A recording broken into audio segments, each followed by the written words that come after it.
Alors, bonjour tout le monde, bienvenue à ce deuxième Midi Startup d'Exgenius pour l'année 2022. Je commencerai en vous disant que la conférence de ce midi est présentée dans le cadre de la semaine U-Laval pour toujours.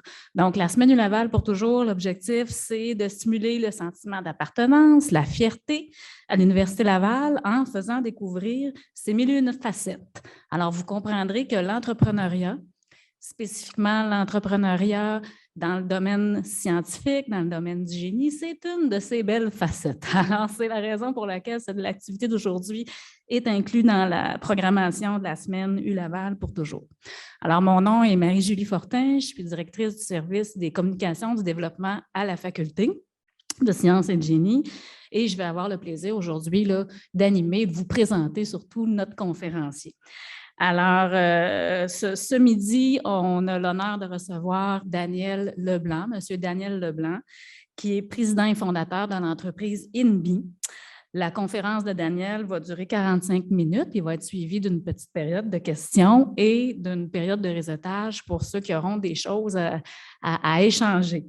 Alors, je vais prendre, après la période de questions, je vais vous revenir avec quelques petites informations utiles sur les prochaines activités d'Exgenius notamment. L'activité va se terminer vers 13h30. Alors, notre conférencier d'aujourd'hui, Daniel est diplômé de l'Université Laval, la Faculté de sciences et de génie, en génie mécanique. Alors, on est très heureux d'avoir un diplômé chez nous. Il a plus de 20 ans d'expérience en développement de produits et il accompagne des équipes d'innovation de plusieurs entreprises reconnues au Québec, reconnues au Canada, reconnues à l'international, afin de les aider à intégrer la voix des clients dans le processus d'innovation. Et par le fait même, évidemment, à faciliter puis à accélérer la prise de décision des entrepreneurs et des entreprises. Donc, il a participé à la création de nombreux nouveaux produits, de même qu'à l'amélioration de pratiques d'innovation dans plusieurs équipes. Alors, il a lui-même démarré sa propre entreprise technologique. C'est un entrepreneur. Il sait de quoi il parle. Il connaît la réalité des entrepreneurs. C'est un fervent praticien du Lean Startup. Il favorise une approche itérative, multitest, qui permet d'apprendre plus vite et plus souvent. Alors, on a plus d'occasions d'apprendre qu'avec les méthodes traditionnelles d'études de marché. Alors, sans plus tarder, Daniel, je t'invite à venir t'adresser à nos participants d'aujourd'hui et je vous informe aussi qu'on enregistre la séance d'aujourd'hui. Donc, si vous avez des questions, Daniel va se faire un plaisir de les répéter pour qu'elles soient incluses dans l'enregistrement. Merci, Daniel. 1, 2, 2. C'est bon en arrière? Oui. Super, good. Oh, mon Dieu, je vais faire attention. Si je voulais répéter les questions, vous me le direz. Ça se peut que j'oublie. Des fois, je m'égare. Donc, c'est un plaisir pour moi d'être là, effectivement, probablement à cause que je suis un ancien étudiant, c'était en 94-98, ça fait quand même un bon bout de temps, génie mécanique. Puis après 20-25 ans, j'ai comme envie de pouvoir transmettre des choses que j'ai apprises puis des erreurs aussi que j'ai faites. J'ai vu quand même beaucoup de développement de produits, des équipes d'innovation. Là, on en voit chez INBI, je vais vous expliquer ça tantôt, mais une centaine par année. Fait que, on voit beaucoup de bonnes pratiques, on voit des échecs aussi. Puis même moi, en tant qu'entrepreneur, tu l'as mentionné tantôt, Marie-Julie, mais même moi, quand j'ai parti INBI il y a 7 ans, je suis tombé exactement dans le même piège. J'étais sûr que ce qu'on faisait à ce moment-là, je vais vous expliquer, ça allait être la meilleure invention après le pain tranché. Mais ça n'a pas été comme je pensais que ça allait être. Fait que je l'ai vécu jusque dans le fond de mes tripes, disons, les bonnes et les mauvaises pratiques. Ça fait qu'on va jaser de ça. J'ai du matériel et le clicker, il est rendu où? Je vais l'égarer. Je vais en laisser un peu partout. J'ai du matériel, mais honnêtement, en tout cas, moi, j'aime beaucoup interagir. Si ça vous tente pas, c'est correct, je vais respecter ça. Mais si vous avez des questions, en fait, ça va me faire plaisir. C'est ça le bout, le fun. Sinon, je peux défiler mon deck, mais ça va peut-être être plate. Bien, il y a du bon stock quand même, mais ça peut être plate un peu. Posez-moi bien des questions. En fait, j'ai une première question pour vous autres. On va commencer avec une question. Levez la main ceux que vous avez un produit, une idée, même si c'est très, très tôt et c'est sur le bout d'une napkin. Là. Combien d'entre vous avez des idées à valider, vous voulez comprendre votre marché, puis vous êtes ici pour ça, versus les autres que c'est par information? Levez la main. Ceux qui ont un intérêt d'affaires, disons. OK, quand même la moitié. Fait que vous autres en particulier, si ça vous tente de me bombarder de questions, là, ça va être un bout de le fun. Au pire, je vais vous arrêter si vous posez trop de questions, mais je ne pense pas que ça va être le cas. Donc,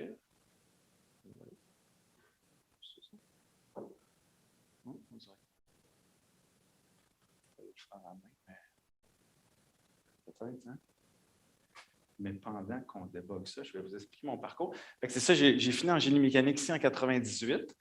Je suis allé travailler, il y en a qui connaissent, aujourd'hui, c'est MDA. Dans le temps, c'était Sport aérospatial. Ça vous dit quelque chose? Oui.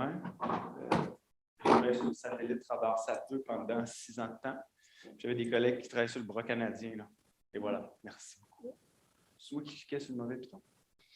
Non, il était tombé en mode veille. J'ai travaillé sur le satellite que vous voyez ici, là, qui est RadarSat 2. Il existe un 1, puis maintenant, il existe 3. Aux dernières nouvelles, il est encore en fonctionnement. En fait, l'automne dernier, 2021, il est encore en fonctionnement. Puis, quand on l'a conçu, en fait, on faisait la charge de l'antenne. Vous voyez la plaque là, qui est ici, là. Puis, on faisait certains modules électroniques dans la tourelle, si on veut. Ça a l'air tout simple, là, la plaque qui est ici, là, mais en fait, c'est une antenne avec 512, 514 transmetteurs et récepteurs RF qui permettent de scanner le globe puis de détecter un paquet de choses. À cette époque-là, c'était l'antenne radar spatiale la plus évoluée au monde. Puis on allait pousser tellement loin la résolution que même la NASA ne voulait pas travailler avec nous. On appelait du monde à la NASA, là, puis il s'était fait dire de ne pas travailler avec nous parce qu'en fait, c'est un satellite privé. Donc, les images pouvaient être vendues à n'importe qui sur la planète. Puis la NASA était contre ce projet-là parce que c'était privé. On n'avait pas de collaboration des Américains. Puis même, je me souviens, quand on a fait un concept review à un moment donné, je m'en souviens encore, là, je sortais de l'université, j'avais 1 an ou 2 d'expérience. Puis il y a un ingénieur aux cheveux gris, là, très expérimenté chez Alcatel de France, qui s'est levé dans le fond de la salle, puis il a dit « Vous n'y arriverez pas, c'est pas possible parce qu'il y a des boards de céramique. Puis avec la distorsion thermique, là, les cycles de rotation, il dit « Ça va péter, ça ne fonctionnera pas. » Puis il était encore en fonctionnement 10-12 ans plus tard, alors que ça a été conçu pour une durée de vie de 7 ans. Fait que dans le fond, on a rassis un spécialiste d'Alcatel en France. C'était à Montréal, on était 120 ingénieurs à ce moment-là sur le projet juste à Montréal. Okay. Sinon, j'ai été chez Max, directeur recherche et développement. Je suis passé de... Tous mes amis riaient de moi. Ils disaient, mais là, tu es passé de satellite à faire des bains. C'est quoi ce changement-là? Mais c'est d'autres défis. À ce moment-là, c'est vraiment des défis de time to market, de trouver une façon de réduire le temps que ça prend pour aller au marché, puis de développer les bons produits pour créer de la croissance dans l'organisation. Il y avait des défis d'ingénierie quand même, il y en avait, mais c'était surtout des défis de commercialisation. On développait à cette époque-là 15 plateformes de nouveaux produits par année. On était 50, il y avait beaucoup, beaucoup de débit. Puis on se plantait comme tout le monde. Connaissez-vous les statistiques de l'industrie? En général, toute industrie confondue, les taux d'échec de développement de nouveaux produits? Non? Guessez donc, bon, essayez d'estimer ça ressemble à quoi? Quel pourcentage, toute industrie confondue, des taux d'échec? Échec étant, ça ne donne pas les résultats qui étaient prévus, là, puis c'est quand même de loin. 3/4? OK. Il y a des industries qui sont à 3/4, mais la moyenne est plus faible. Ouais. En fait, c'est 46 des dollars investis vont aux échecs, toute industrie confondue. C'est environ 1 projet sur 3. Donc, 1 projet sur 3, mais 1 dollar sur 2.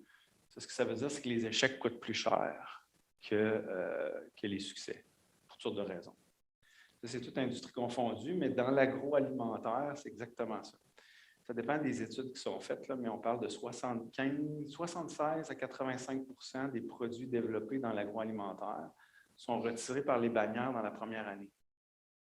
Quand une bannière comme IGA, Métro, n'importe la Sobeys, Obla, quand ils retirent ça des tablettes en dedans d'1 an, c'est parce que ça ne tombe pas assez. Eux autres, leurs tablettes, là, c'est de l'art. Donc, quand ça ne sort pas de sa tablette, ils le retirent, puis ils ne sont pas très patients. Ils ne sont vraiment pas patients. Dès que ça ne se vend pas rapidement, là, ils vont délister, ils appellent ça du délisting, ils vont enlever ton produit de ces tablettes, puis ils vont mettre quelque chose d'autre. Donc, 76 à 85 %. Donc, si vous vous appelez Biscuit Leclerc, La Sonde, peu importe, là, vous avez quand même 3 chances sur 4, statistiquement, que votre produit ne marche pas. C'est des millions de dollars juste de frais de listing. Okay. Sinon, après ça, j'ai été chez Fujitsu. Le micro, des fois, il marche, puis des fois, il ne marche pas. Ça se peut tout le temps. Ah, c'est moi qui l'entends. Oui, c'est ça, ça me tente. Mais c'est ça, chez Fujitsu, j'ai fait des transformations organisationnelles dans le réseau de la santé. C'était moins du développement de produits, mais il y a quelque chose d'assez fantastique que j'ai appris à ce moment-là. J'ai travaillé avec des chirurgiens, des psychologues, des travailleurs sociaux, ergothérapeutes, physiothérapeutes. Là, un ingénieur mécanique qui a conçu des satellites qui débarquent, pensez-y, là, qui débarquent d'un hôpital, parce qu'on se faisait appeler par l'équipe de direction de l'hôpital, ou de l'agence, peu importe, qui nous disait « Notre délai sur civière à l'urgence est en train d'augmenter, venez nous aider ». Puis là, nous, on était des spécialistes Lean du Toyota Way, puis on débarquait là avec une équipe. Mais les gens sur le terrain, là, c'est pas eux qui nous avaient appelés. Là. Donc, c'était la direction. On arrivait là, puis là, ils se disaient, hey, un ingénieur qui va venir me dire comment organiser mes équipes de soins. Fait qu'à votre avis, ça commençait comment? Comment qu'on pouvait attirer leur sympathie, puis en fait être pertinent rapidement? Avez-vous des idées?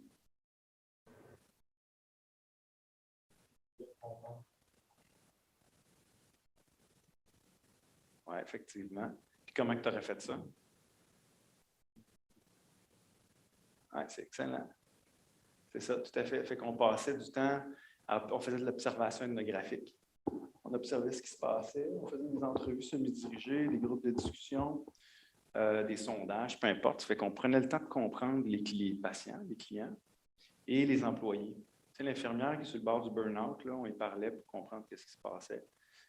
Puis on parlait à la direction, tout ça. Donc, ça commence, les bonnes pratiques en développement de produits commencent de la même façon que ça. Il faut comprendre l'état actuel des choses, puis c'est de ça qu'on va regarder ensemble. Puis les trucs, c'est pas compliqué. En tout cas, moi, j'ai vu des affaires pas mal plus compliquées que ça. Donc, tu sais, c'est de s'intéresser, c'est de poser des questions ouvertes. Je vais vous donner quelques petits trucs tantôt. Mais c'est là que j'ai appris comment faire du Voice of Customer ou du Voice of Employee, la voix des employés.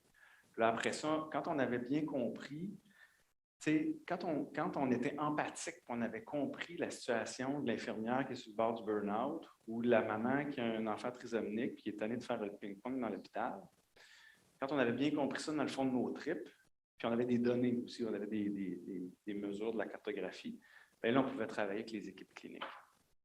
Sinon, avant ça, c'était un petit peu n'importe quoi. Là. Ils ne nous auraient pas laissé travailler avec eux si on n'avait pas pris le temps de comprendre. C'est exactement le bon réflexe. Puis pensez-vous que, en fait, c'est quoi le bénéfice de commencer comme ça? Quand vous avez une idée, là, supposons que vous voulez développer un visuel, quelque chose, vous pensez que c'est une super bonne idée. C'est quoi le bénéfice de mettre votre idée de côté puis d'aller comprendre la situation actuelle avant? Oui, tout à fait. Tout à fait. Puis c'est quoi les autres bénéfices?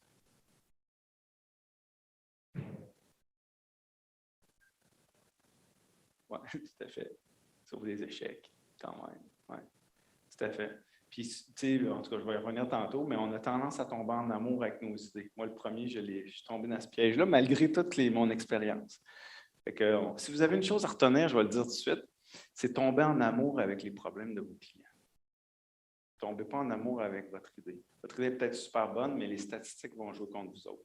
Dans les startups, savez-vous, c'est quoi les statistiques d'échec? On parlait de 46 des dollars investis, mais ça, c'est toute industrie confondue. L'agroalimentaire, c'est 76-85 %. Les startups, c'est 90-91 %. Les statistiques, en gros, vont jouer contre vous. À partir de ce moment-là, il faut changer notre posture et notre façon de penser dans la validation et la recherche marché. OK? On regarde ça ensemble? Bon, avant, ça va jusqu'à date, des questions? Non. Donc, je vous invite à séparer. Là, je vais vous donner des petits trucs. OK? Vous m'arrêtez si ce n'est pas clair. Moi, je suis dans mon monde. Hein? Ça se peut qu'il y ait du langage hermétique, des choses que je n'explique pas clairement. Ça fait que si ce n'est pas clair, arrêtez-moi. C'est pour vous autres surtout. Donc, ce qu'on voit, c'est que ceux qui sont bons en innovation, puis ceux qui sont moins bons en innovation, ils séparent l'innovation en amont et le développement. C'est littéralement séparé. Chez BRP, vous connaissez BRP? La partie ici, développement détaillé, là, ils ont des portes, là, ils appellent ça un stage gate process, donc un processus par porte, par étape. C'est des étapes. Le PDP, c'est un Product Development Process, il y a des étapes. Donc, dans ces étapes-là, c'est l'étape 1, 2, 3, 4, 5, en général. Il y a 5 étapes, normalement.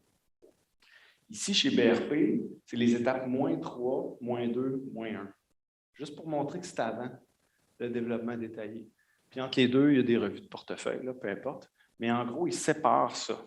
Il y a des équipes séparées en amont, puis il y a des équipes séparées sur le développement. Bon, ils sont toutes une gang. Là, vous autres, vous n'êtes probablement pas une gang. Fait que le message ici, ce n'est pas de mettre des gangs séparées. Ici, le message, c'est d'avoir avant de rentrer dans le développement détaillé de votre invention, votre produit, votre nouveau service, c'est de faire l'innovation en amont, puis de freiner la conception trop détaillée. Je vois souvent du sur-design, du over-engineering, alors que ça n'a pas été dérisqué. Ici, on dérisque, puis là, on développe. Puis c'est pas faux ce qu'il y a en haut, là. C'est peut-être un peu exagéré, mais en haut, c'est le chaos. Puis quand directionnellement, on s'en va dans la bonne direction, bien là, on peut passer puis investir à développer la bonne affaire. Je vois souvent l'inverse.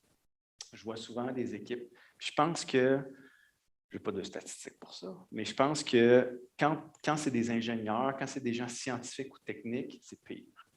Je pense qu'on est formé pour ça. On va développer notre gizmo.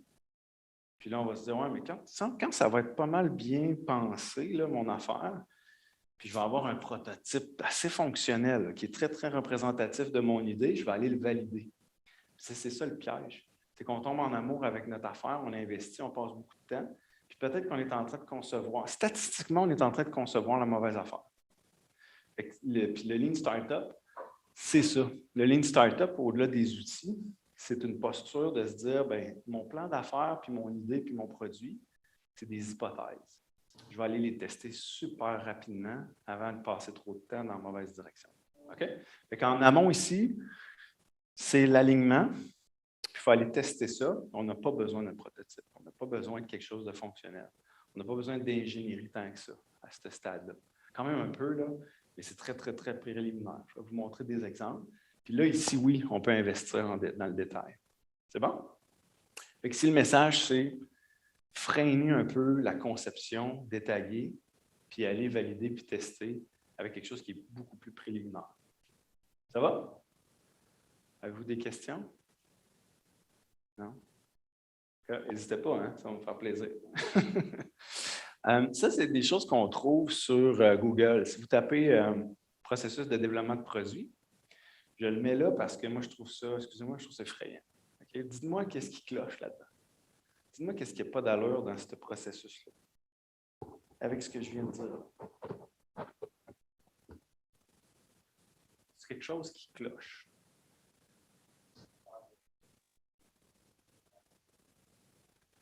Ben, à la limite, on pourrait dire que chaque étape ici, c'est une itération. Là. OK, effectivement. Et où la rétroaction là-dedans?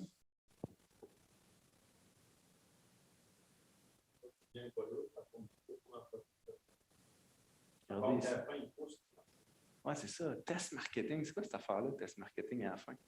C'est comme si, ben ça, c'est l'ancienne façon de penser. C'est que dans le fond, on va développer le produit, puis on va designer notre marketing à la fin, puis on va effectivement le pousser. Okay? Nous, chez NB, là, on flippe ça complètement de bord. On conçoit le marketing avant le produit, puis on va tester le marketing. Essayez de penser comme ça. C'est quand même spécial, là, mais de penser de cette partez de la fin, puis travaillez à rebours. Okay? Ça va vous éviter de concevoir quelque chose qui n'est pas nécessairement bien aligné. Ça ici, là, en fait, ça devrait se retrouver ici. Puis le Fuzzy Front-End of Innovation, c'est l'équivalent de tantôt, ça ici, là. Ben, c'est pas vrai que c'est juste générer des idées. La partie facile, c'est plate à dire, la partie facile, c'est d'avoir des idées.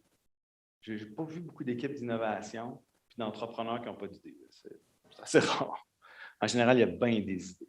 Fait que l'innovation en amont, ce n'est pas juste on fait du brainstorming avec des post-it d'une salle. C'est tester nos idées sans avoir mis trop d'efforts dedans. Puis là, le catch-22, l'œuf ou la poule, Dans le fond, là-dedans, c'est oui, mais là, si je vais faire un test avec quelque chose de préliminaire sur le bout d'une napkin, ça ne vaut rien. Moi, c'est souvent ce que je me fais dire par les ingénieurs. Là, ils disent, oui, mais là, Daniel, on ne peut pas tester notre affaire. C'est une maquette en carton, c'est un sketch sur une napkin. Le test ne sera pas parfait, effectivement. Donc, il faut lâcher prise sur la perfection du test puis aller tester très tôt quelque chose d'imparfait. Puis tranquillement, avec des itérations, vous allez arriver à la perfection. Si vous attendez le produit parfait pour le tester, il est là le gros piège. Puis plus on est technique, plus on tombe dans ce piège-là. C'est bon? Ça va? Ici, c'est une étude qui a été faite, ça fait quand même très longtemps, c'est le Product Development Institute. Mais là-dedans, ils ont benchmarké, ils ont mesuré les pratiques dans, je pense, c'est 1500 entreprises. Puis ils ont fait des ratios, ceux qui performent bien en innovation, puis ceux qui performent moins bien. Vous voyez, là, les best innovators et les worst performers, c'est basé sur des métriques. Ce n'est pas juste eux autres, c'est Apple, ils doivent être bons. C'est basé sur des vraies métriques.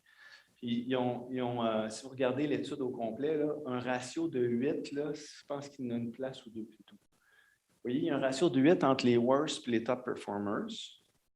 Et ici, c'est quoi? C'est que, on va dire en français, là, c'est qu'ils veulent, quand ils développent des produits, ces équipes-là, ils veulent développer une proposition de valeur qui est supérieure et unique. Ils ne développeront pas un autre ballon à neige comme toutes les ballons à neige. Et qu'ils vont développer quelque chose qui est différent, puis qui a une valeur supérieure. Fait-tu du sens, ça?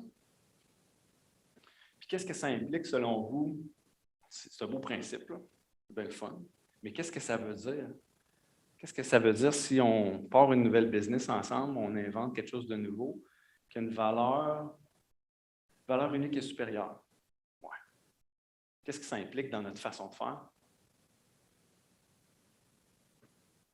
Des idées? Qu'est-ce qu'on ferait dans nos premières étapes, sachant qu'on veut être dans les top performers, nous autres, les best innovators? Donc, qu'est-ce qu'on va faire de différent des autres? Une des premières choses qu'on va faire, c'est en lien avec ce qu'on disait tantôt, là, de comprendre. Oui, absolument, tout à fait. Puis on va regarder qu'est-ce qui existe comme produit, qu'est-ce que ces gens-là utilisent. Pourquoi? Parce qu'on va être supérieur. Il faut comprendre la barre est où. Tu sais, on va être supérieur à quoi? On va être supérieur à ça?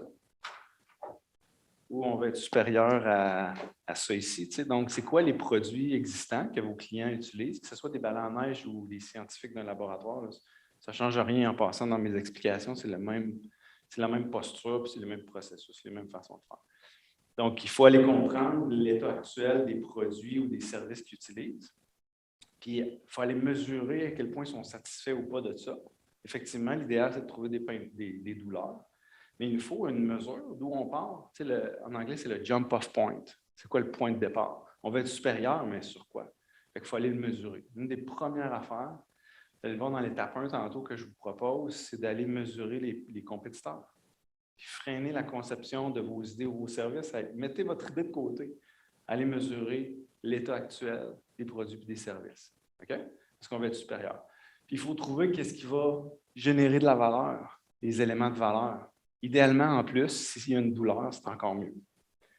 OK? Fait que là, je viens de résumer en passant là, les 3 bonnes pratiques. On va aller comprendre puis mesurer la compétition. Puis on va trouver des faiblesses. Okay? On va aller comprendre qu'est-ce qui va générer de la valeur, puis qui, idéalement, va générer une excitation. Puis 3, on veut trouver des pain points ou des douleurs. 3 choses. J'ai une diapo là-dessus. Tantôt, là, si vous avez une deuxième affaire à vous souvenir, c'est ça. Quand on veut avoir un bon fit to market, une bonne adéquation au marché, bien, c'est 3 choses qu'on cherche. C'est simple comme ça. Là, après ça, dans les détails, plus de complexité, mais c'est, en tout cas, nous autres, on a trouvé cette petite formule-là, 1, 2, 3, c'est simple comme ça. Tu sais, c'est le fun quand c'est simple à haut niveau. C'est bon? Ça va-tu? Donc, qu'est-ce qui ne marche pas dans ce qu'on voit ici? Ou, disons, on part un business ensemble, faire une grosse étude de marché. Ça nous coûte, j'exagère, ça nous coûte la totale. Ça prend 1 an, 6 mois. Mais ça arrive, là. Puis là, on fait un plan d'affaires basé sur l'étude de marché qu'on vient de faire ici, là. T'sais, on a quand même fait une étude de marché, là. Il ne va pas comme ça, là. On fait une étude de marché, on fait un plan d'affaires, on développe notre nouveau produit. Puis, après ça, on le lance. qu'est-ce qui va justement pas marcher dans cette séquence-là 90% du temps pour les startups?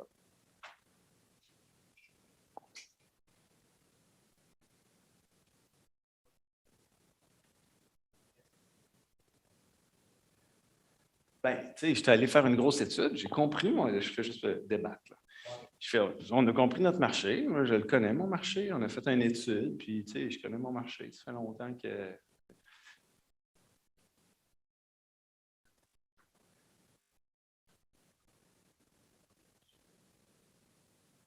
Ben, supposons que c'est qualitatif. Encore là, je fais juste m'astiner pour pousser la réflexion.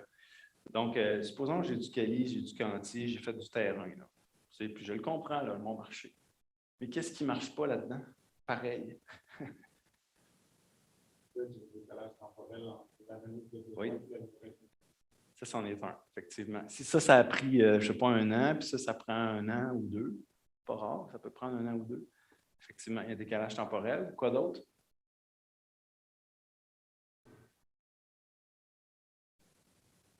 C'est qu'ici, là, dans le fond, il y a un paquet d'hypothèses qu'on n'a pas testées ici. On ne peut pas les avoir testées. On n'est pas encore rentré dans la conception de notre produit.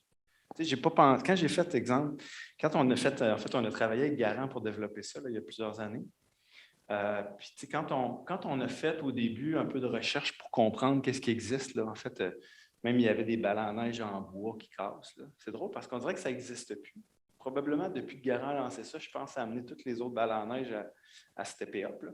Mais il n'y avait pas autant de technologie, si on veut que ça. Mais on a pris le temps de comprendre ce qui se passait, puis on a observé des gens qui balayaient leur voiture. On a fait parler les gens sur qu'est-ce qu'ils aiment, qu'est-ce qu'ils n'aiment pas de leur balle à neige. Mais autant que tu ne rentres pas dans de la conception, tu n'as pas un prototype, un designer ou un ingénieur qui commence à sketcher, puis ici, là, il y a un paquet d'hypothèses qui sortent. Ces hypothèses-là peuvent s'avérer être fausses. En fait, statistiquement, il va y avoir quelque chose qui va être faux. C'est à peu près certain. OK? Donc, il faut retourner valider. On ne peut pas juste faire une étude, développer, puis lancer. Ça c'est les années 70. Là. Okay? Ce qui marche, c'est de faire ça. Puis là, si on veut faire la boucle de rétroaction, il y a quelqu'un qui a dit ça tantôt. La boucle de rétroaction. Si on veut faire la boucle de rétroaction, mais ça ne peut pas prendre 1 an, 1 an, 1 an. Tu sais, c'est bien trop long, là, il y a un décalage temporel. Fait que la nouvelle façon de faire, qui n'est pas nécessairement facile, mais que pour les startups, c'est la norme maintenant. Puis on essaie d'amener les grandes entreprises vers là. Ce n'est pas facile. On essaie de les amener vers le Lean Startup. Donc, on crée des équipes dans les grandes sociétés, là, des petites équipes plus véloces, qui sont 2, 3, 4, puis qui pratiquent le Lean Startup. Parce que la grande organisation a beaucoup de misère à pratiquer le Lean Startup. Très, très difficile. Fait qu'à ce moment-là, il ne faut pas que ça prenne 6 mois ou 1 an, 1 an, 1 an. On essaie de faire une petite validation, une petite étude de marché, un petit peu de design, un peu de feedback. On recommence. Fait qu'on veut des boucles. Ici, idéalement, des boucles de 2-3 mois maximum, idéalement. Fait qu'on cherche plus une posture itérative et agile, maintenant, qu'un développement, on appelle ça l'approche waterfall, l'approche en cascade. Fait que prendre 1 an, 1 an, 1 an, ça, c'est l'approche waterfall. Puis ça amène encore plus d'échecs. Ici, en gros, le message, c'est allez-y avec une posture qui est très itérative puis agile. Ça va? Vous m'arrêtez s'il y a quelque chose que vous ne comprenez pas trop. Ou en fait, arrêtez-moi aussi si vous dites « Ouais, mais là, dans mon cas, je ne comprends pas comment je pourrais faire ça. » Je vais aller plus dans le détail. OK? Là, on est dans les principes. En gros, là, assumez, comme Mike Tyson disait, assumez que dans votre plan puis votre idée, il y a des hypothèses. Puis, comment il disait ça? Oui, c'est ça. Tout le monde pense qu'ils ont un bon plan jusqu'à ce qu'ils reçoivent un punch in the face. C'est un peu intense. Mais c'est ça pareil. Le marché va vous donner une correction statistiquement. Donc, assumez que dans votre plan, il y a des hypothèses, puis la job, c'est d'aller les tester le plus vite possible. Oui.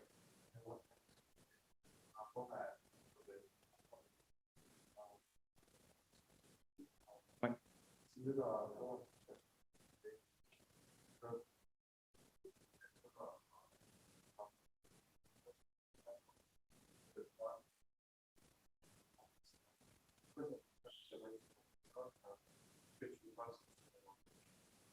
Ah, OK.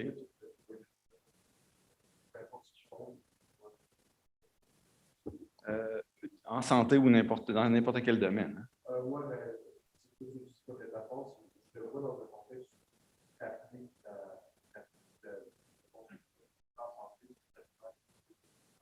situation à eux. Oui. Oui. Mais ça n'est pas nécessairement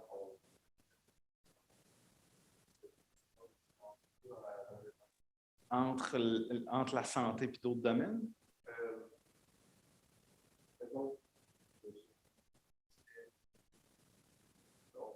Toutes nos conditions du système de la santé, c'est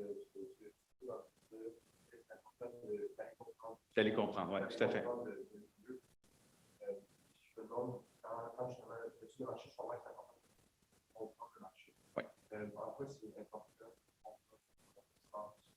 OK, les compétiteurs. Les compétiteurs, en fait, c'est ce qui est utilisé présentement par votre marché. Que vous considériez ça comme un compétiteur ou pas, ce n'est pas tant important. C'est ce que votre marché fait présentement, qui est la compétition. Fait que vous devez déloger quelqu'un. Donc, il faut savoir contre qui on va se battre. C'est un peu l'analogie de Mike Tyson. Fait que si tu vas te battre contre David ou Goliath, contre un sumo, ou contre un boxeur ou contre un fighter de la MMA, dans le fond, il faut que tu saches contre qui tu vas te battre parce que tu vas utiliser des armes et une stratégie différente. Fait que, oui, ça s'applique tout le temps dans toute ton innovation. C'est plus clair? Oui. Oui, c'est assez fondamental. Je l'entends quand même souvent, ça. Oui, mais notre affaire, c'est très différent. On n'a pas de compétition. C'est une bonne nouvelle de ne pas avoir de compétition? En fait, c'est vraiment, si vous n'avez pas de compétition, arrêtez votre projet. Parce que, c'est qu'il n'y a pas de besoin, il n'y a pas de douleur, il n'y a pas. En fait, il vous faut de la compétition. Puis là, ce paradigme-là de penser que vous n'avez pas de compétition, c'est ça, vous n'avez pas les yeux, ces bonnes billes. Là. Regardez vos clients visés, ils font quoi aujourd'hui? C'est ça, votre compétition. Okay? Fait que s'il n'y a pas de compétition, c'est qu'il n'y a pas de marché. D'accord? Steve Blank, c'est l'espèce de père fondateur du Lean Startup. Si ça vous intéresse, là, il y a des articles qui existent là-dessus, il y a même des livres. Levez la main ceux qui connaissent quand même un peu le Lean Startup. OK, quand même un petit peu. Ouais, super. Fait que, dans le fond, ce que ça dit, c'est qu'un plan d'affaires ne survit pas l'expérience client. Donc, il ne faut pas passer trop de temps à monter un plan d'affaires ça d'épais. Il faut faire quelque chose qui est très lean puis aller le tester le plus vite possible. D'accord? C'est pour ça que dans les incubateurs et les accélérateurs technologiques, souvent, le plan d'affaires, ça se fait sur le Business Model Canvas. Je ne sais pas si vous connaissez ça, le Canvas de plan d'affaires. Puis c'est très post-it. On identifie nos hypothèses, on va les tester le plus vite possible. D'accord? Ça va-tu à date? Oui? Merveilleux. Donc, un des principaux, je l'ai dit tantôt dans mon introduction, là, mais tomber en amour avec les problèmes de vos clients au lieu de tomber en amour avec votre solution. Puis tester la fin, tester le marketing, puis la proposition de valeur, puis après circuler dans le développement. Ça, c'est vraiment fondamental. Okay? Au lieu de partir de votre idée, puis de la développer, puis d'aller la tester. Okay? Et dans Lean Startup, je suis désolé s'il y a des termes en anglais, là.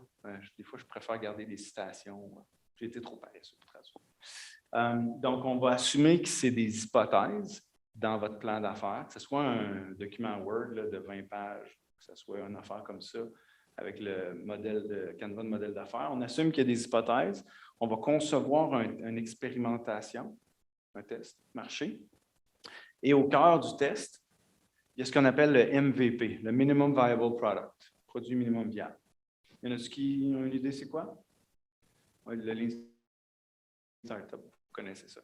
Donc, c'est quelque chose de minimal qui nous permet d'aller tester notre idée, pour faire ça simple. Le paradigme ici, où ce que j'entends souvent, c'est que, ouais, mais là, mon produit minimum viable, il me faut un prototype, il faut que je fasse une extrusion, j'ai une gaine, il faut que j'ai au moins peut-être un prototype, prototypage rapide, quelque chose qui représente bien ce que je veux faire. Puis là, ça va être minimal, puis je vais pouvoir aller le tester. Mais ce n'est pas ça. C'est vrai, vous allez voir tantôt, c'est ce que Steve Blank, je l'ai vu en conférence, qui dit c'est un prototype de la proposition de valeur. Puis ça peut se faire avec un bon vieux sketch, un storyboard ou des choses comme ça. Donc, le premier MVP, ce n'est pas nécessairement un prototype qui est fonctionnel. D'accord? Puis on va le tester. Donc, on passe d'hypothèse à la réalité le plus vite possible. Pourquoi? Parce que quand vous testez vos idées le plus tôt possible, c'est des apprentissages. Puis ça ne coûte généralement pas grand-chose. Mais si vous investissez 1 an ou 2 de travail, puis des fois votre argent ou l'argent des autres, puis ça ne marche pas, bien, on peut quand même appeler ça un échec.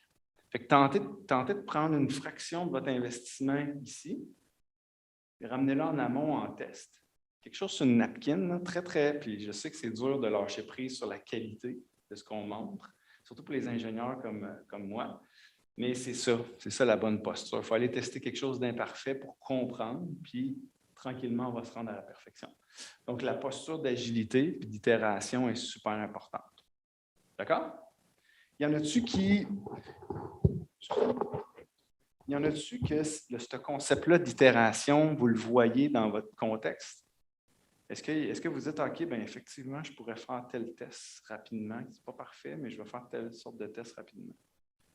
Est-ce qu'il y en a qui pourraient appliquer ça? C'est ceux qui ont levé la main tantôt, là. Vous avez des idées, là? Ça pourrait être quoi, les itérations?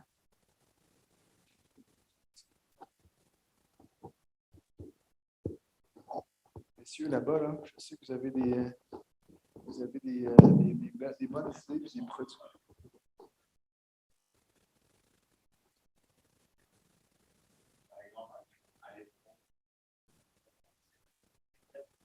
Oui, c'est ça, par exemple.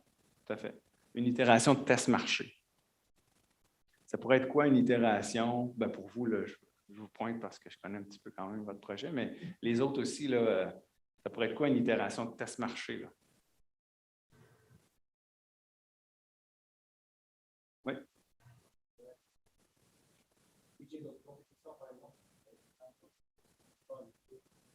Oui, effectivement. Bien, pourvu qu'il y ait des gens qui représentent votre marché. Si c'est des investisseurs qui ne connaissent pas votre marché, c'est bon pour l'investissement, mais ça ne représente pas nécessairement bien votre marché. Quoi d'autre? Qu'est-ce que vous pourriez faire qui est très lean, qui ne coûte pas grand-chose?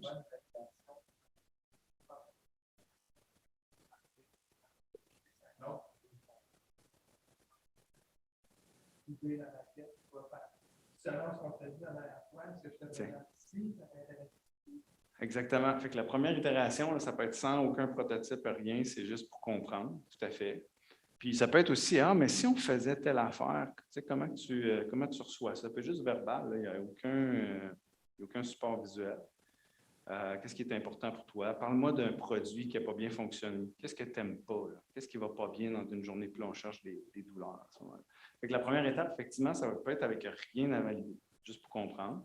L'autre étape, ça peut être une maquette. Mais une maquette, c'est quoi le problème avec une maquette ou un prototype? C'est que vous allez être forcé de converger. Tandis que souvent, la deuxième étape, il faut avoir des possibilités. Il faut freiner la convergence trop rapide. Parce que la convergence trop rapide, c'est de tomber en amour avec son idée. Il faut éviter ça. Donc, allez-y plus avec des idées. Voir qu'est-ce qui accroche, qu'est-ce qui n'accroche pas. Quand on fait un prototype ou une maquette, on a été forcé de converger. Puis ce qui arrive à ce moment-là, moi je l'ai vécu, là, puis je vois souvent des équipes qui le vivent, c'est quand on arrive avec une idée, mettons ça c'est un prototype, puis je vais voir une couple de clients, puis je leur dis, puis comment tu trouves mon idée? Ça finit en validation de complaisance. Pourquoi? Parce que c'est moi l'inventeur. Les gens, ils ne me démoliront pas ça en pleine face. Là. Ils vont être gentils avec moi. Ils vont me dire, ah ouais, puis en général, l'idée, je veux dire, à moins d'être fou, l'idée est probablement qu'elle a de l'allure. Puis là, ils disent, ah ouais, c'est bon ça, puis OK, il n'y a pas de poêle, c'est bon, il n'y aura pas de moton de glace, puis t'en achèterais-tu? Ben oui, reviens-moi revoir plus tard, parfait. On peut être dans le champ gauche pareil. Par contre, si on montre des maquettes, mais là, c'est là que ça coûte cher, puis c'est là qu'il faut de quoi de napkin, il faut de quoi de très simple, qui ne coûte pas cher, low cost. Montrer des, tu sais, comme une idée 1, une idée 2, une idée 3, une idée 4. Là, ils vont vous en démolir une ou deux. Puis c'est correct. Ça fait partie du design du test de démolir une couple d'idées. Puis là, vous voulez qu'ils démolissent des choses puis qu'ils vous disent qu'est-ce qui est bon. Fait que la deuxième étape, il ne faut pas que ça soit sur une maquette ou un concept. Il faut que ça soit sur plusieurs possibilités. C'est là qu'on appelle ça des propositions de valeur. Puis c'est là que le premier MVP rentre en ligne de compte. Avec des propositions de valeur. Oui. Il y en a dans le fond, c'est pour marcher. Exactement ça. C'est exact, ouais, j'adore ça. C'est un funnel, un entonnoir, merci. C'est un entonnoir, puis c'est la force du marché qui va pousser sur l'entonnoir puis qui va sélectionner la bille qui sort. Ça, c'est le principe à très haut niveau. Fait que si vous arrivez, vous avez déjà convergé sur une maquette, ça vous a demandé peut-être de l'ingénierie ou des efforts, des investissements, bien là, ça peut finir en validation de complaisance, mais c'est vous autres qui avez forcé la convergence. Fait qu'amener des idées. Dans la deuxième boucle d'itération, la première étant de comprendre, la deuxième, c'est de valider des idées puis de voir la valeur, elle est où. Puis le gaspillage, il est où? Ils vont vous le dire, ils vont dire, ouais, mais ça, c'est un paquet de troubles installé. Ouais, mais ça, ouais, ça, c'est bon. Fait que là, vous allez voir ressortir la valeur, elle émerge de où? Les attributs gagnants. C'est la deuxième itération. Puis là, après ça, la troisième ou la xème, là, ça peut être un prototype ou un concept. Puis même là, idéalement, il faut quand même 2, 3 possibilités. Mais il peut y avoir une convergence à la troisième étape. Ça va-tu? Ça sonne-tu des cloches ou je suis dans mon monde, là? Ça va? Merveilleux. Fait que dans le fond, ce que je viens de décrire, c'est ça. OK? Puis, tu sais, j'ai formé littéralement des centaines de leaders en innovation dans des petites, des grandes entreprises depuis 5 ans. Fait que ce que je vous montre là, c'est très, très robuste. OK? Tiens, c'est super robuste, puis c'est hyper simple. Dans le détail, là, ça se gâte. Mais à haut niveau, moi, j'aime ça quand c'est 1, 2, 3. C'est facile à comprendre, 1, 2, 3. Fait que c'est vraiment super robuste ce que je vous montre là, puis ça fait 7-8 ans qu'on l'utilise. Puis je vais vous montrer chaque étape des exemples. OK? Essayez de suivre cette séquence-là. Si mettons, vous êtes on va faire une thèse de maquette. C'est un concept, vous êtes ici. Mais est-ce que votre problème est bien défini? Est-ce que vous êtes allé tester des propositions de valeur pour sortir des attributs gagnants? Si vous n'avez pas fait ça, mettez un frein sur votre projet. Puis prenez un petit step back. Là. Ça, c'est dur. Là. L'entrepreneur en nous, il veut aller à la fin, le plus vite possible. Okay? Mais la première étape, en gros, c'est de comprendre la situation actuelle. Les 3 choses de tantôt. Là. Okay? Je vais y revenir. C'est ces 3 petites bulles-là, vous allez voir. Puis, au terme de ça, on est capable de dire comment on va se positionner pour gagner. Tu sais, mon balai en neige, là, ça va être quoi? Comme Garant?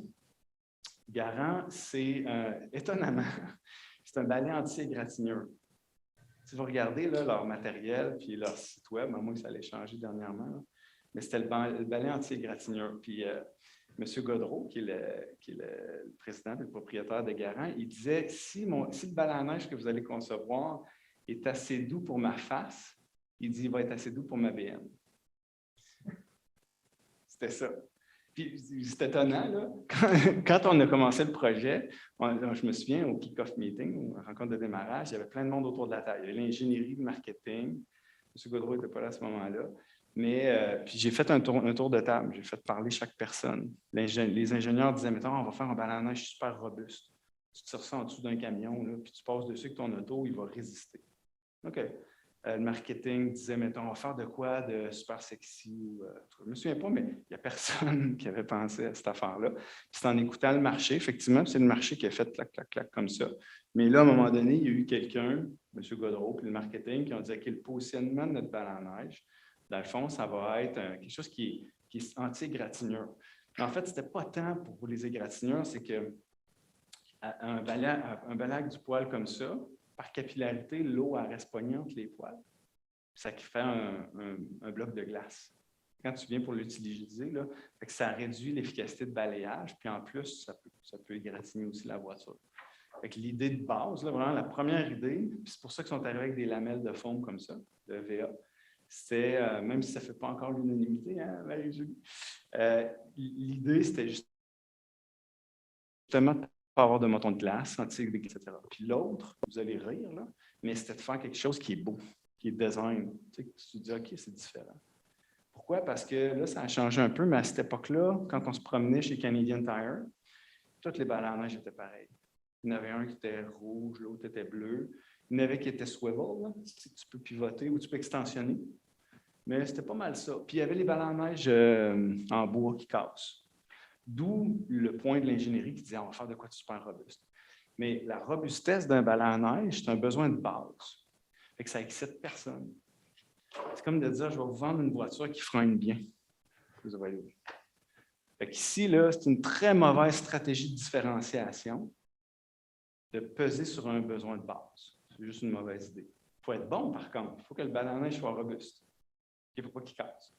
Mais ne faut pas se positionner avec un langage pour dire hey, « moi, mon ballon à neige, il ira plus. Okay? » En gros, l'étape 1, c'est qu'on comprend les produits existants, on cherche des douleurs vraiment importantes, on cherche des besoins qui vont créer de la valeur, puis on décide comment on va se positionner. Il n'y a aucune ingénierie dans l'étape 1. Ou en tout cas, si vous n'avez, gardez-le dans votre back pocket. Okay? Étape 2, c'est d'arriver avec une première étape de MVP, Minimum Viable Product, un sketch, un storyboard, quelque chose de très, très préliminaire. Puis vous allez, avec des idées, vous allez aller tester les attributs gagnants. Sur quoi ça résonne? Et je disais, hey, ouais, ça va me sauver du temps. Ou, ouais, ça, j'aime ça. Ou, ça va être facile à installer. Ou, ça crée une certaine émotion. Bien là, vous allez cibler 1 à 3 attributs gagnants, pas plus que ça. Qu'est-ce qui arrive s'il y a trop? Si on veut être bon dans trop tout? Si mettons le ballon à neige pour qu'il fasse tout, qu'il soit bon dans tous les besoins du marché, qu'est-ce qui va arriver? Exactement. Statistiquement, vous allez être médiocre dans à peu près tout. Le meilleur scénario, vous allez être comme tous les autres. Votre produit va passer inaperçu. À moins que votre marché, ce ne soit pas un marché qui est saturé. Mais dès que le marché est un petit peu saturé, qu'il y a beaucoup d'offres, si vous voulez être bon dans tout, statistiquement, vous allez être bon dans rien ou vous allez ressembler à toutes les autres. Il faut choisir ici, là, il faut choisir 1 à 3 éléments sur lesquels vous êtes exceptionnellement différent, quitte à être médiocre sur 2, 3 autres. C'est des choix difficiles à faire. Pardon, ici. Ici, là, c'est les attributs gagnants, 2, 3. Puis 3, ça commence à être pas mal. Ça commence à être pas mal, pensez à ça. Là. Y a-t-il des gens de plus marketing ici? Oui, bon. Fait que si, mettons, je te dis, écoute, moi, j'ai fait un balai à neige ou un produit d'ingénierie, là, puis il est bon sur ça. La liste, elle ne finit pas. Là. Comment tu vas marketer ça? Ça, le message va être dilué, c'est pas faisable. Fait que, tu sais, il faut focaliser. Puis là, je vais vous donner un truc tantôt sur comment focaliser sur les bons besoins. Okay? Quand l'étape 1 et 2 est bien faite, l'étape 3 est facile. Assez facile. Mais je vois trop d'équipes, puis surtout des startups qui sont à 3 puis qui n'ont pas fait 1 et 2 comme du monde. D'accord? Il faut faire 1 et 2 comme du monde, puis freiner l'étape 3 si vous êtes rendu trop loin dans le 3. OK? Ça va-tu? Super. Donc, tantôt, je vous parlais de 3 choses. Ça aussi, c'est une diapo à imprimer. Gardez ça à votre bureau, je ne sais pas trop où. Ça a l'air super simple, mais ça marche. Ça fait des années qu'on utilise ça, puis on l'améliore tout le temps. Là. On cherche des douleurs. C'est plate à dire. Là. Quand on faisait des transformations dans le domaine de la santé, là, on faisait un diagnostic au début. Puis quand l'équipe de direction nous disait « venez donc régler tel problème », puis on faisait un diagnostic, mais on ne trouvait pas de douleur. Tu sais, les gens sur le terrain, il n'y avait pas de problème avec ça, mettons. Bien, on le savait qu'on ne pouvait pas changer grand-chose. Plus il y a de douleur, plus il y a de changement. C'est vraiment plate, là. Mais s'il n'y a pas beaucoup de douleur, il n'y aura pas beaucoup de changement. Ça vient un petit peu avec. Ou bien, il vous faut bien de l'argent pour éduquer un marché. Éduquer un marché, c'est long et c'est le pèlerinage, mais ça peut être possible. Fait quand il n'y a pas de douleur, en gros, c'est de l'éducation et du marketing. Si vous appelez Procter & Gamble, vous avez des millions peut-être. Mais en général, les startups n'ont pas cet argent-là puis ce temps-là. Donc, il faut les startups, ce qu'on dit aux startups, là, trouver des grosses douleurs. Okay? Puis ça va aller pas mal plus vite. C'est un peu plate, mais c'est ça. Ici, c'est des besoins à prioriser. Comme je disais tantôt, ça se peut qu'il y ait... Combien il pourrait avoir de besoins, mettons, pour un ballon à neige, puis pourtant c'est simple. Là. Nommez-moi plein de besoins. C'est vous autres, là, un ballon à neige, là. C'est quoi que vous recherchez d'un ballon à neige? Ça enlève la neige, OK.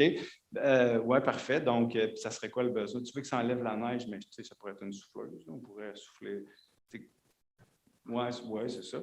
Sur le dos, mais dans le fond, par rapport à un ballon à neige, là, c'est quoi, ce serait quoi ton besoin en lien avec le fait d'enlever la neige? OK, bon. Fait que là, il y a sur le toit, effectivement. Bien, j'imagine que tu veux que ça déblaye bien. Tu n'as pas à passer plein de fois. Fait que c'est peut-être l'efficacité de balayage de ça ici. Quoi d'autre? On ne peut pas photographier. Ah, oui, c'est ça. Ah, tu viens d'arriver, hein? Ah, ça fait que tu n'as pas entendu tantôt que ça, c'était un balai en neige anti-égratignure? Intéressant. Ah, OK, c'est pour ça. Exactement. Tout à fait. Ben, c'est vrai aussi. C'est vrai, hein? Puis quand on amenait les gens à librement s'exprimer, il y a quand même beaucoup de monde qui disait ben là, j'ai un moton de glace dans le poêle, puis j'ai peur d'égratigner mon auto. Les gens, ils se pensent que c'était comme 30 du monde qui s'exprimait, quand ils s'exprimaient librement, ils parlaient de ça. Ce n'était pas le plus gros besoin, mais c'était un gros élément de différenciation. Quoi d'autre? Ouais. Ouais, des fois, il faut peser. C'est-tu fatigant quand on gratte et ça laisse des traces? Fait que ça aussi, on l'entendait souvent. Ça fait que des grattoirs qui grattent à moitié. Quoi d'autre? Là, j'explique un problème. Ah, OK, donc l'arrangement. Super. Quoi d'autre? Moi, je sais que quand maman me dit on n'était pas, je fais La grippe, là, ergonomique. Puis ergonomique pour toi, puis pour je ne sais pas, là, quelqu'un qui a des problèmes d'arthrose, ce serait probablement différent. Right? Okay. Fait que, le besoin, vous voyez, là, je passe une autre tangente, mais il peut avoir un grand besoin qui est l'ergonomie. Mais qu'est-ce qui va driver? C'est quoi le bon mot en français? Qu'est-ce qui va influencer, la satisfaction de l'ergonomie d'un type de segment de consommateur ou de client à un autre, ça peut changer. L'ergonomie pour moi, puis l'ergonomie probablement pour, je sais pas, mon père, c'est différent, ça se peut. Okay? Donc ça, c'est des drivers, c'est des paramètres qui influencent la satisfaction du besoin, puis le besoin, c'est l'ergonomie. Fait que, tu sais, dans un balai à neige, je pense qu'on avait répertorié 12 ou 15 sortes de besoins, puis les drivers, il y en a des dizaines et des dizaines.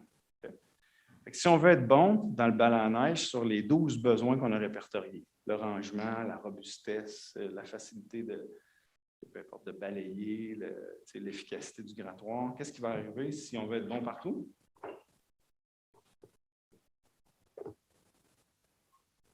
C'est ça, on va être bon nulle part. Fait que c'est super important d'avoir 2-3 pitons sur lesquels on va peser. Yes? Oui. Ah bien, gars, on va faire un exercice ensemble. Un petit peu. On va prendre le grattoir.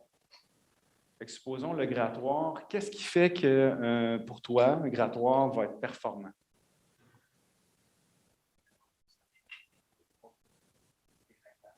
OK. Là, fait que supposons, on va appeler ça l'efficacité. L'efficacité du grattoir.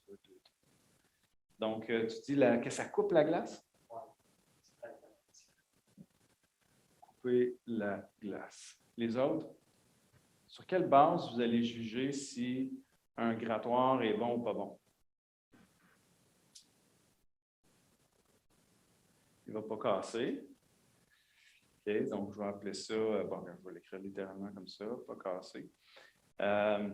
En fait, puis là, vous voyez, je suis en train de poser une question qui n'est pas super. Je vous demande qu'est-ce que vous recherchez. Puis là, vous allez me dire spontanément qu'est-ce que vous savez d'un grattoir. Mais si je vous dis, parlez-moi la dernière fois que vous avez utilisé un grattoir qui fonctionne bien. Dans les balais à neige que vous avez vus dans les dernières années, c'est quoi les grattoirs qui fonctionnent bien? Qu'est-ce qui fonctionnait bien? La force. Vous voyez, en général, je ne sais pas si ça va marcher, mais en général, quand vous interviewez des gens ou vous posez des questions d'un sondage, vous pouvez dire qu'est-ce que tu t'attends de ton grattoir. Les gens vont vous dire, c'est comme une auto. Qu'est-ce que tu veux d'une voiture? Ben, je veux de l'air climatisé, je veux un bon système de son, je veux des vitres électriques. Les gens vont vous dire qu'est-ce qu'ils connaissent. OK, mais ça, vous allez juste voir certains pans de mur. Par contre, si vous leur posez la question, là, explique-moi, le pire balai à neige que tu as vu, c'était quoi? Ou le meilleur. Parle-moi la dernière fois que tu as utilisé un balai à neige. Parle-moi du balai à neige idéal. Là, les gens ils vont vous sortir des affaires qu'ils ne vous auront pas dit spontanément en disant qu'est-ce que tu t'attends d'un balai à neige. OK? C'est juste une façon d'aller chercher plus d'informations. Donc, parlez-moi du pire grattoir que vous avez vu. Qu'est-ce qui s'est passé? Ou du meilleur grattoir que vous avez vu. Ah, OK. Ah, OK, merde. Ah, c'est ça.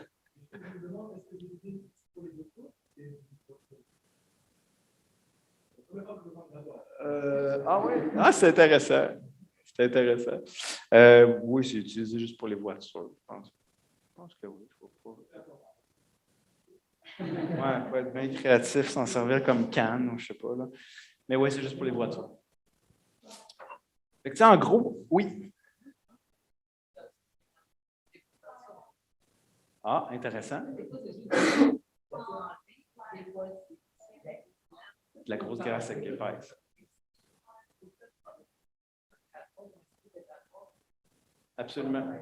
C'est intéressant. Fait que, dans le fond, hey, bon midi. On vous expliquera c'est quoi un ballon à neige tantôt. Fait que dans le fond, il y a différents types de glace. C'est peut-être que quand il y a un petit givre, peut-être que ça casse super bien la glace épaisse parce que c'est assez robuste. C'est assez sharp ici, mais peut-être que le petit givre, il ne va pas le chercher, effectivement. Fait que vous voyez, là, j'écris ça un peu n'importe comment, là, mais disons, enlever le givre. Enlever le givre. OK, donc ça ici, c'est ce qu'on appelle des drivers. Excusez-moi, en français, ça serait des paramètres qui influencent. Puis ça, c'est le CTS. Un CTS, c'est le qu'est-ce qui est critical? Critical to satisfaction. C'est un besoin. Fait que ça, c'est un besoin, mais encore, si je veux dire, concevez un balai à neige, concevez un grattoir qui est efficace. Allez-vous savoir quoi faire? Non. Si vous n'avez pas compris ça, vous ne saurez pas quoi faire. Puis moi, chez Max, là, j'avais un bain, ça a de l'air simple, là, mais j'avais le marketing qui cognait à notre porte. Moi, je m'occupais de la R&D. Puis il disait, Daniel, là, dans le Midwest américain, il faut concevoir un bain qui est design. Fait que, ou qui est ergonomique. Ouais, c'est ergonomique pour qui? C'est quoi le contexte?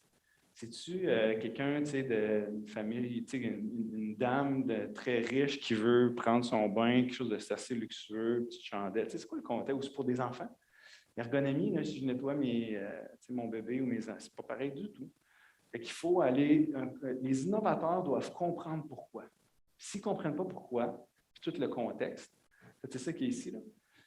Un concepteur qui ne comprend pas le contexte dans lequel le produit évolue, il ne peut pas faire une bonne job. Ce n'est pas possible. C'est un shot in the dark. Tu lances un affaire comme ça. Fait que dans le fond, il y a des besoins 1, 2, 3. Ça fait une arborescence. C'est qu'ici, il va y avoir des drivers. Puis là, il va y avoir plein de drivers. Puis là, il va y avoir plein de drivers. Puis là, si vous dites, moi, je veux me distinguer sur le besoin 3, c'est fondamental d'aller comprendre ces points-là. Fait que ça, c'est le carré autour. Vous allez comprendre les usages, les habitudes. Il faut aller les comprendre. Si vous ne comprenez pas le contexte dans lequel le produit s'inscrit, les chances sont que c'est ça. C'est un shot in the dark. Donc, des problèmes, des besoins sur lesquels vous voulez être exceptionnel et les faiblesses de la compétition. Vous pouvez même faire un diagramme comme ça puis dire les produits de la compétition sont très, très mauvais ici. Ils sont très, très mauvais là. Ils sont très, très mauvais là. Puis là, dire, crème, c'est donc bien drôle. Là, le point 3, il y a beaucoup de peine, il y a beaucoup de douleur. Fait que je vais essayer de me diriger sur ce besoin-là. Parce que ça, il y a des douleurs sur tel paramètre. Ça n'enlève pas bien la gifle. C'est ça. OK? Là, je pense que je suis parti sur une tangente. Il y avait une question. J'ai-tu répondu à la question? Je me souviens même plus c'est qui a posé la question. C'est la distance entre les deux.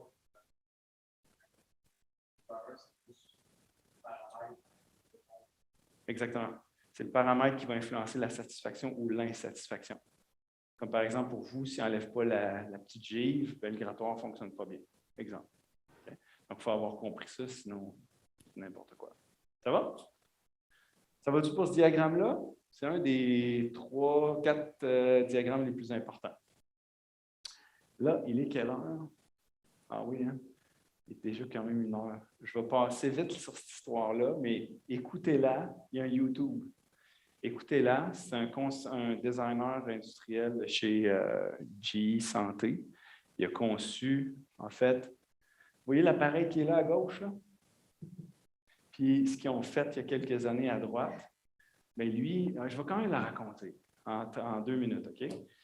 C'est que Doug, qui est là, il a conçu l'appareil qu'on voit là ici, il y a quelques années, puis il pensait que c'était la meilleure merveille du monde.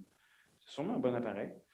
Jusqu'au jour, il est allé dans les hôpitaux, puis il est arrivé dans une salle, il parlait à un opérateur, Puis il y a une petite fille qui est arrivée avec son père et sa mère. Puis la petite fille est en larmes. Elle ne voulait pas rentrer dans la salle. C'était la panique. Puis la maman a même dit à la petite fille, tu sais, on te l'a dit, tu vas devoir être brave, ça ne sera pas facile. Fait que lui, il regarde ça et il dit, crème, qu'est-ce qui se passe? Ça l'a tellement frappé au cœur, cette histoire-là.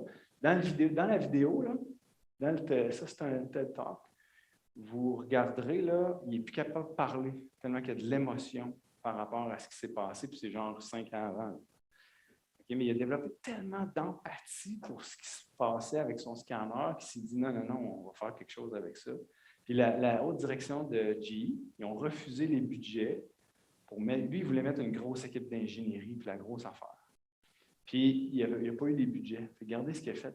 Il a fait des maquettes de fonds, il a travaillé avec des organismes locaux, il a travaillé avec des cliniciens, des opérateurs, des médecins, des infirmières. Puis ça, là, c'est du minimum viable product. Mais ils ont conçu la suite, le concept de la suite, là. Ici, ils l'ont conçu avec des maquettes de foam puis des sketchs avec des enfants. C'est comme ça que ça a fonctionné. Ici, on ne saura jamais s'il y avait eu des millions de dollars avec une équipe d'ingénierie, qu'est-ce qu'il aurait fait. Mais il a clairement, sans le savoir, adopté la posture du Lean Startup. Puis il est allé tester au plus juste son marché. Il a travaillé avec des cliniciens. Mais il y a un message ici qui est super important. Connaissez-vous le design thinking un peu? Pas tant. Dans le design thinking, c'est surtout les designers industriels qui appliquent ça, mais moi, je pense que ça devrait être appliqué à tout le monde qui veut innover. La première étape, ils appellent ça l'empathie. C'est d'aller développer de l'empathie pour vos clients, éventuellement. D'aller comprendre. Là, c'est sûr, c'est des enfants malades. Fait qu'un ballon à neige, j'ai un petit peu moins d'empathie pour le... Mais quand même, tu sais, il y a des douleurs. Dans le fond, mettez-vous d'une posture d'empathie au début dans vos projets d'innovation. Puis cette empathie-là, quand elle vient toucher votre cœur, elle va propulser votre projet plus tard. OK? Fait que, en général, les premières étapes qui sont ici, là, René, c'est d'aller développer de l'empathie en comprenant ce qui se passe. D'accord? Mais bon, je fais ça en 2 minutes, là, vous allez écouter la vidéo. Dans l'étape 2, c'est là qu'arrivent les idées. Vous vous souvenez, tantôt, je disais qu'il ne faut pas arriver avec une maquette. Là. Arriver avec plusieurs maquettes. Mais là, imaginez l'investissement, il faut que je détaille mon produit en 5 possibilités. C'est là que c'est fou. Ce qu'on fait, c'est qu'on prototype les propositions de valeur. Prototyper une proposition de valeur, est-ce que j'ai besoin d'un produit fonctionnel?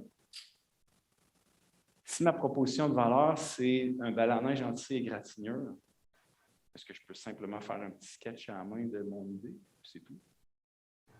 Je n'ai pas besoin d'un prototype fonctionnel. C'est ça la grande différence. Ici, là, c'est vraiment de prototyper ma proposition de valeur, point barre. Allez pas dans des maquettes ou des prototypes fonctionnels. Puis là, je ne peux pas montrer, bon, je suis capable de le deviner, là, mais tu sais, un storyboard. C'est super facile. N'importe qui peut faire un... Comment on dit ça en français, storyboard? Ça, vous comprenez, un storyboard. Sinon, Dropbox a commencé avec une vidéo de 3 minutes. Vous écouterez le... Non, je n'ai pas la vidéo ici, mais tapez Dropbox MVP, là. Ça a commencé avec une petite vidéo de 3 minutes où un des fondateurs expliquait son scénario, le use case, le scénario d'usage. Derrière l'écran, d'ailleurs, ce qu'il montrait, là, il n'y avait rien de fonctionnel, là, ou à peu près rien, ça tenait avec de la broche. Mais il a fait une petite vidéo, il dit « Regarde, nous, on veut faire ça, ça va faire telle affaire, on va draguer notre fichier là, puis ça va marcher. » Puis ils ont mis ça sur Hacker News. Il y a des milliers de personnes qui ont dit « Hey, ouais, ça c'est bon », puis ils leur ont donné des trucs. Ça a parti de quelque chose de minimal. C'est ça qu'il faut se souvenir. Chez Venmar, c'est vrai là, ce que je vous dis, là, chez Venmar, dans une formation que je donnais, Dominique, le VP R&D, m'a dit « Hey, Daniel, il dit, nous, là, on fait des MVP sans le savoir. » Il dit « Chez Venmar, on fait des spécifications, des spec sheets, prototypes. Le produit n'est pas encore développé.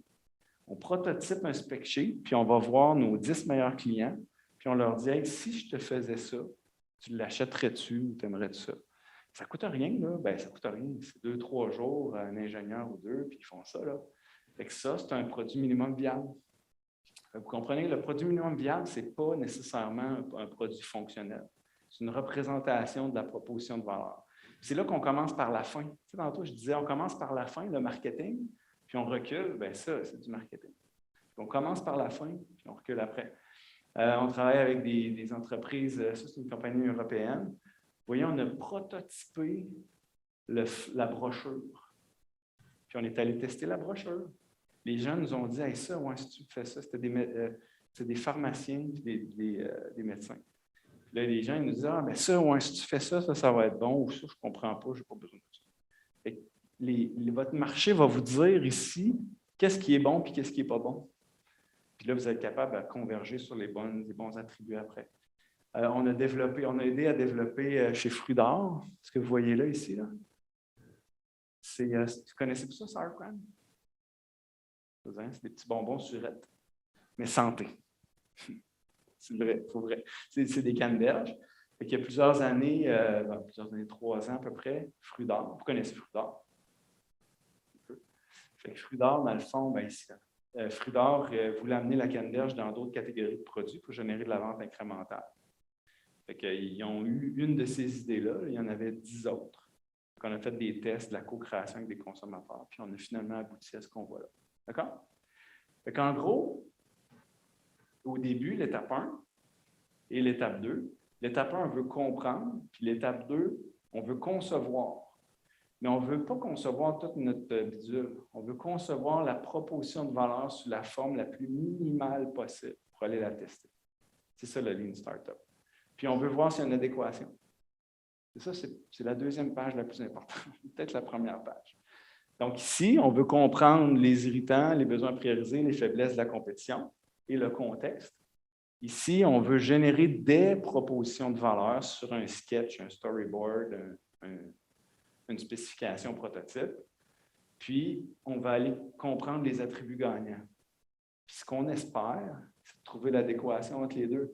Si ils nous disent, hey, c'est dur à installer, mais l'installation, je vais sauver beaucoup d'argent si tu me fais quoi qui est facile à installer. Puis, tous les produits actuellement sont durs à installer. C'est le monde idéal. Puis ici, on fait 3, 4, 5, 6 propositions de valeur qu'on pense bonnes pour faciliter l'installation de notre produit.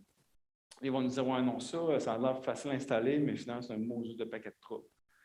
Fait que là, on élimine des idées, mais il y en a une ou il y en a des idées qui vont fitter avec ce qu'on a à gauche et ce qu'on espère. Là, une fois que vous avez trouvé ce fit to market-là ou l'adéquation, là, investissez à développer votre produit. Voilà. Freiner. Chez Toyota, c'est écrit dans un manuel, j'espère qu'il l'applique, là, le manuel du développement de produits, leur système de développement de produits, que les gestionnaires freinent les équipes d'ingénierie si la proposition de valeur n'est pas claire et n'est pas différenciée. Parce que les équipes d'ingénierie ont souvent tendance à les trouver. C'est bon? Ça vous va-tu, ça? C'est facile à comprendre? Oui? Ça vous aide-tu? Ouais, merci beaucoup. C'est bon. Marie-Julie, y avait-tu un stop à 1 heure ou je suis en train de dépasser beaucoup, hein? OK. Ben, j'ai pas mal fini. J'ai pas mal fini avec cette petite étude de cas-là, mais je n'ai parlé tout le long. Vous voyez, d'où pour la voiture ne gèle pas. Quand même, hein? Assez fantastique que la neige soit promue de cette façon-là. Fait que voilà, j'ai plein d'autres trucs là, mais tu sais, on pourrait faire ça durer pendant encore 1 heure de temps. Si vous avez des questions, on pourrait y aller avec ça. Ou s'il y en a qui doivent y aller, allez-y.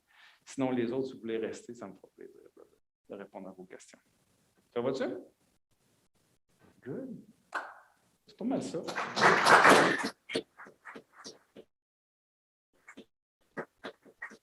Est-ce qu'il y avait des questions ou non, ça va?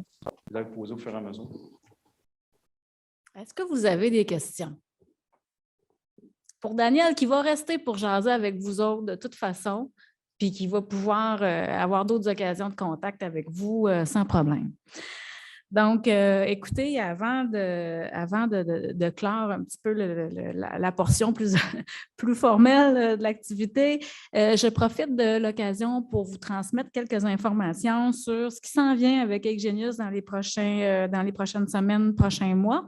Donc, d'abord, on a un nouveau programme qui s'appelle le programme Éclore, qui est né d'une initiative étudiante. Le programme, ça s'ajoute à l'offre d'activité évidemment d'Exgenius, mais l'idée, c'est d'accompagner les étudiants qui ont une idée scientifique, une idée innovante qui est en dehors de leur projet d'études, qui veulent développer en parallèle de leur projet d'études et les accompagner avec des bourses de 1 000 à 5 000 $. Donc, et avec aussi du coaching en bon français. Pardon. Du coaching, un accompagnement des membres du corps professoral. C'est vraiment dans la portion d'innovation scientifique de l'idée. Et les étudiants auront accès aussi du programme, auront accès à des ateliers de formation qui sont offerts par nos partenaires. Donc, c'est tout nouveau. La période d'inscription est en cours. N'hésitez pas à en parler. Allez vous informer sur le site web de la faculté et en parler à vos collègues. Maintenant, j'en profite aussi pour vous rappeler que les étudiants de la faculté sont invités à poser leur candidature pour les concours de bourse Exgenius. Alors, on a 3 niveaux de bourse Exgenius. On a Espoir, on a Éclair, les tout nouvelles, Espoir, Éveil et Envol, avec des montants différents qui vous permettent de vous accompagner à des moments très différents de votre évolution de projet d'entreprise. Le premier niveau, Espoir, 1 000 $. C'est pour quelqu'un qui a un potentiel entrepreneurial, qui n'a pas nécessairement déjà son idée d'entreprise, mais qui se destine à développer quelque chose. Alors vraiment, il y a de tout pour les différents niveaux de développement de votre idée ou de votre projet d'entreprise.